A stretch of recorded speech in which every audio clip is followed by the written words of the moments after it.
And it takes great players to build great programs like Coach DeCanio and Coach Hogan have. And great players help win championships. And Pat got to drink that champagne from the championship cup a season ago when the girls at Fenwick, when you were an assistant, won a state championship.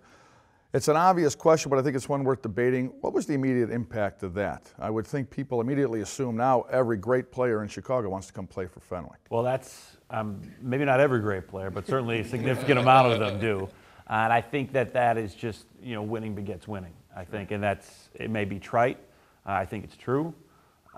There was nothing like that whole season. It was almost kind of a surreal, kind of in a time capsule sort of way, where you had 3 future Division I players on that team, and one that is playing D3.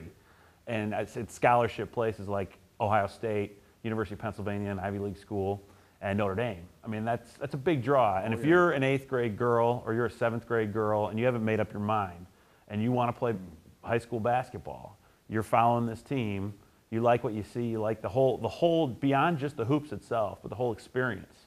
Fenwick was incredibly well represented downstate at the tournament. The student section was ridiculous. I'm packed to the rafters, and I think these guys, if they were down there, could testify that as well.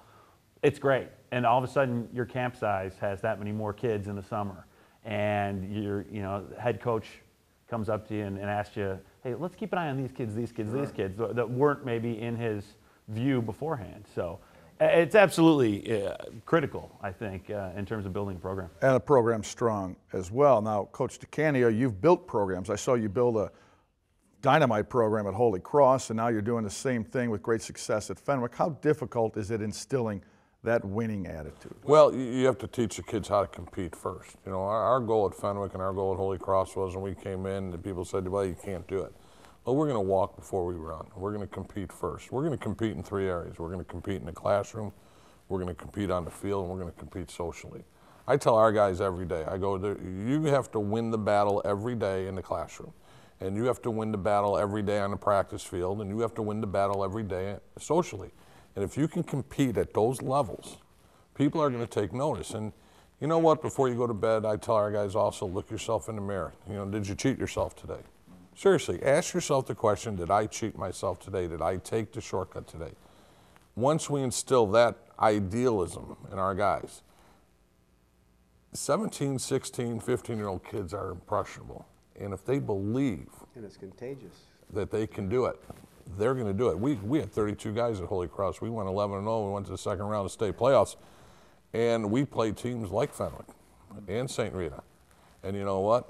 All of a sudden, our kids believed it, and they did look themselves in the mirror when it was all over, and they said, hey, Coach, we didn't cheat ourselves today. You know what? We did the best we could. We competed. We're happy. We can go to sleep now.